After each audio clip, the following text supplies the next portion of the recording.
Hello there and welcome to Prog Monster. My name is Murph. I am the host of this show, a show dedicated to progressive rock and other forms of rock music. So, this is my Monday night look back at a classic rock album show. I do this every Monday where I talk about a classic rock album, and some people have asked me what that is. Well, to me, a classic rock album has to be around for a length of time, and I just arbitrarily chose the year, 15 years. So something that's been around at least 15 years, that is generally regarded as being a good album or a great album.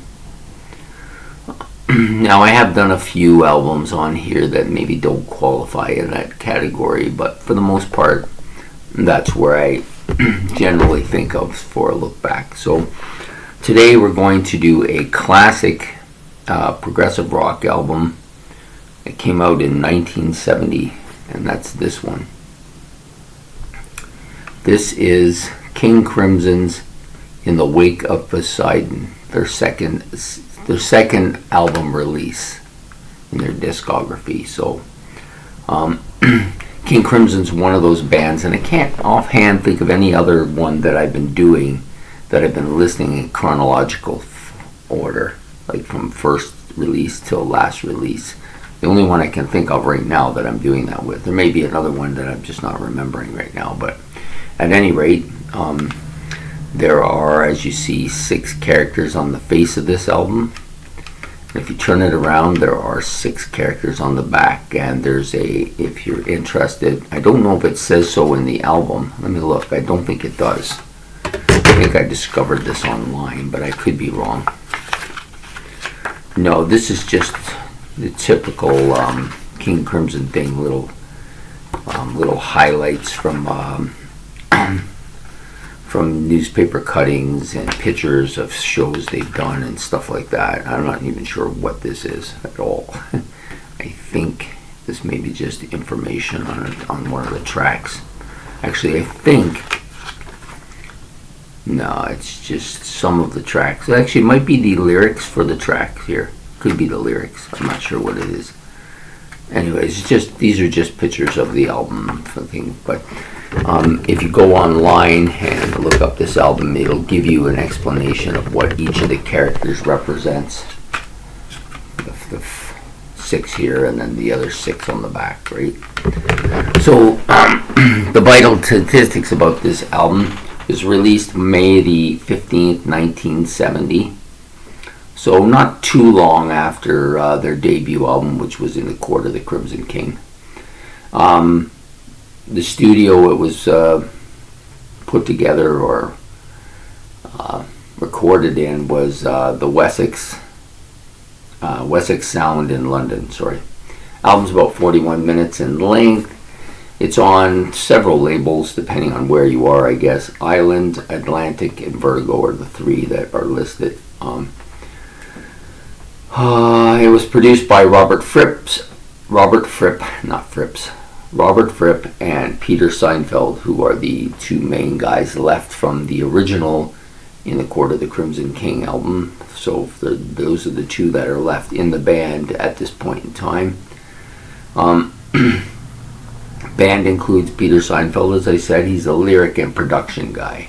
So he doesn't really actually play any instruments at this point. Anyways, I think he does later on in their King Crimson catalog. I remember seeing something, but I'm not sure. Haven't got that far yet. So at this point in time, he writes all the lyrics and he's the production guy.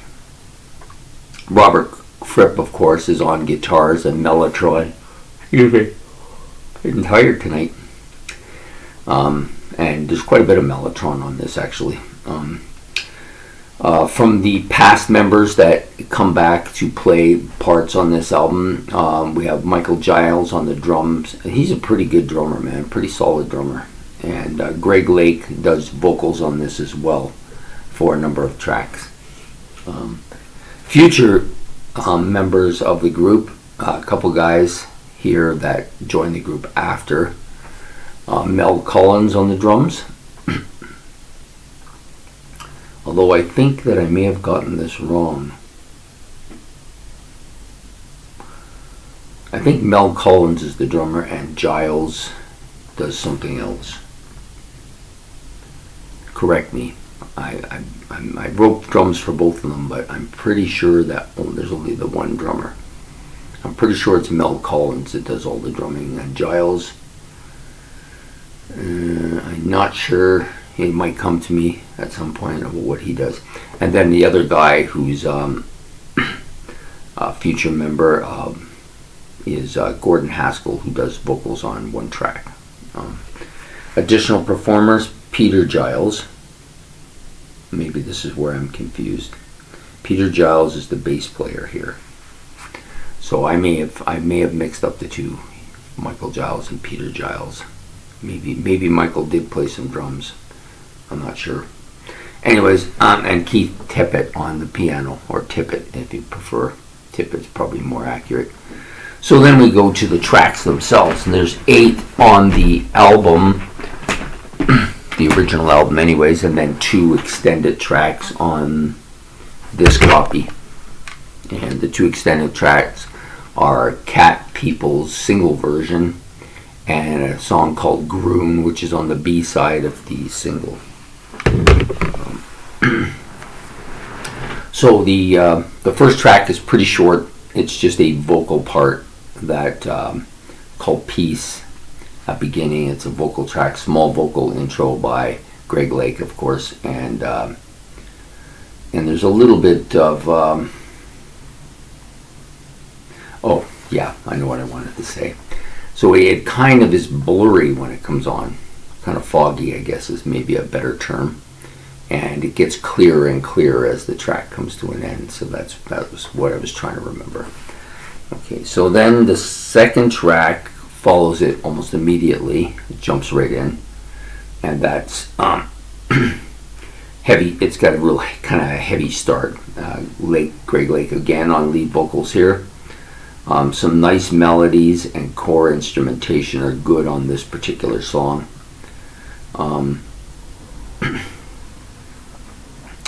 How do you say this? The use of the mellotron here, that's what I'm going to talk about. The mellotron creates a real kind of atmosphere for this whole song. It goes throughout the whole song, creating kind of a somber, maybe a little bit of a somber atmosphere at the beginning, and then it creates more of an atmosphere as it goes along. There's some interesting guitar bits and licks on here by Robert Fripp as well, as there is on most of the stuff.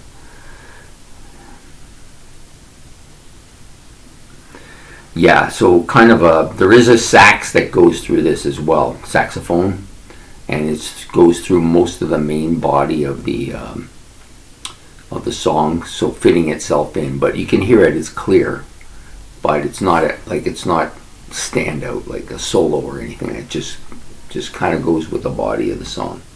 I like this song a lot. It's probably, at this point in time, it might be my favorite track on the album. The next album is Cadence and Cascade, another fairly short acoustic guitar opening, sorry. The vocals are strong on this. Piano softens this track quite a bit, and the flute adds that same kind of element. So the overall feel for the album is a very kind of how do you say it? Kind of a mellow. I guess it's a mellow kind of track. Kind of reminds me a bit of Epitaph, although it doesn't sound anything like it. It just kind of have that kind of soft part to the middle of the song.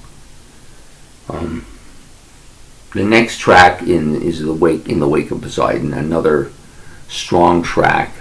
At one point it was probably my favorite track on the album. It's faded a bit and probably been replaced by Pictures of a City, which is the song that came second. So In the Wake of Poseidon, Greg Lake vocals are strong on this. Here, use of the mellotron gives the song some real forlorn feeling, or if you want, atmosphere. So the atmosphere is kind of a forlorn atmosphere, and the mellotron contributes largely to that. And the drums are strong on this particular track too, well, as they are on just about every track. But pretty strong. I just remember making I made a note of that one because it was a little bit stronger than most of the rest of the stuff. So the back half of the album, which would have been the second side on the original LP, but for CDs it doesn't really matter, is Peace. And so you've got Peace, the beginning, and then you have Peace. This is a theme, so it's basically just an instrumental of the same kind of stuff that the first song kind of has. This one kind of melody that goes through it, and this Peace, which is an instrumental, it's a kind of an nice acoustic bit that's played to the same kind of range and sound as the first song. So, and it's pretty interesting. It's a pretty good, it's a nice piece. Then we get to the kind of strange track on the album for King Crimson. That's saying quite a bit. Anyways, I like this track. It's kind of a jazzy track called Cat Food. Greg Lake does the vocals here. And I forgot to mention that on the third track, Candace and Cascade, that vocals were done by Peter Haskell on that one. It's the only one on the album. That's why I wanted to make a note of it. It starts out with a kind of heavy bass and energy, jazzy type piano. Sorry, not energy, a jazzy type piano. And the instrumentation is really strong on this album, on this particular track. Sorry, it's got some nice guitar, some nice drums, and it gives you that kind of back towards the back of this. You know, it's kind of strong, but it's more towards the back of the song. That's what I'm trying to say. Like the instrumentation gets stronger towards the back of the track. I think that's what I'm trying to get across. It's a very kind of jazzy song. It's got a lot of jazz elements to it. At first I just thought it was a strange song, but it kind of grows on you after a bit. It makes that kind of whiny guitar sound that you might mistake for a cat at some point. Okay, and then you have the epic length, or not epic length, but it's about 12 minutes in length, instrumental called Devil's Triangle.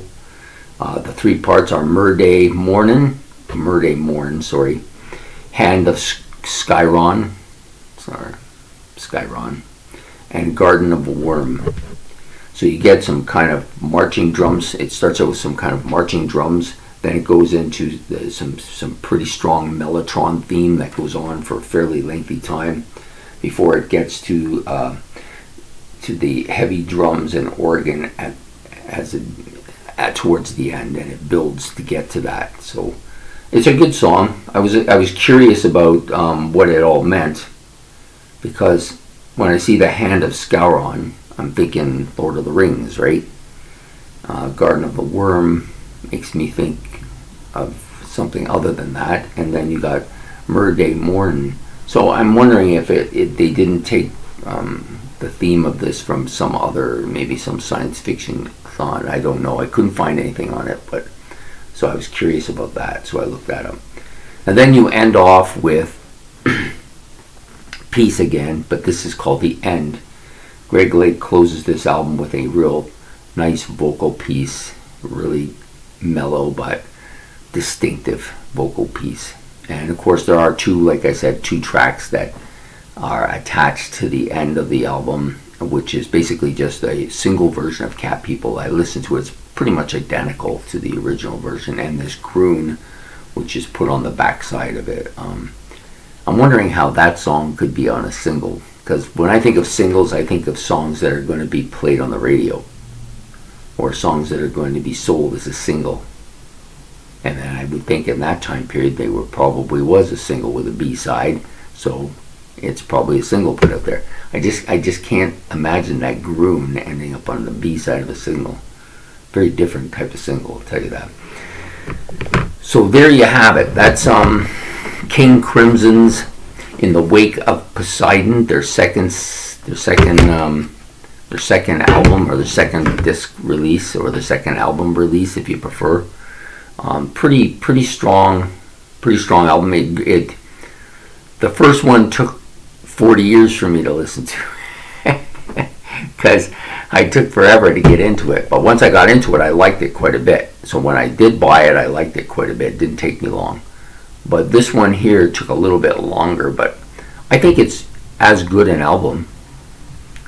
Splitting hairs here, like they're both very close. At this point in time, I would probably say I have no preference one way or the other to either of the album. I like them both for different reasons. There are 2 or 3 tracks on in the Court of the Crimson King that I really like a lot, and there are 2 or 3 tracks on this album that I really like a lot. I think Court of the Crimson King has that one track, and I know a lot of people like this track a lot, which is the 21st Century Schizoid Man. I'm not a huge fan of that. And I think part of the problem is because the first time I heard it, it was played by April Wine. Not that they did a bad job out of it, but they just didn't do the same job that is done by King Crimson. I just find it a very kind of heavy song that I just don't really care for it. I don't know why. I just never have. And on this album, I don't really have any songs like that. So maybe this might end up ranking higher eventually, but for now, I like them both pretty well, and I like this one quite a bit. And it's still in my playlist. It's been in there for, coming up to 4 months. I think it's coming up to 6 months it's been in the playlist. So when it starts to fade, Lizards is already in my waiting list to go on there, and it'll go on fairly soon after this. Lizards is a very different album. I'm not sure I'm going to get into this one quite as quickly, but at any rate, this was enjoyable to do this. I've been wanting to do this for a while, but I wanted to get as familiar with the album as I could. I've now listened to it, I'm going to guess maybe 14 or 15 times over the last 5 or 6 months, so it's had took a fairly lengthy time for me to actually get to the point where I could sit down and listen to it, like just listen to it and have nothing else to distract me. It took a while in my back catalog before I call it my background music. It was in my background music for a while before I was ready to actually sit down and listen to it straight. But a good album. If you like King Crimson, this is a good one. So there you have it. So I hope you enjoyed this video. Please like and subscribe, and we'll be back next Monday with another classic rock album. Another look back at another classic rock album. So have yourself a good evening. Good night.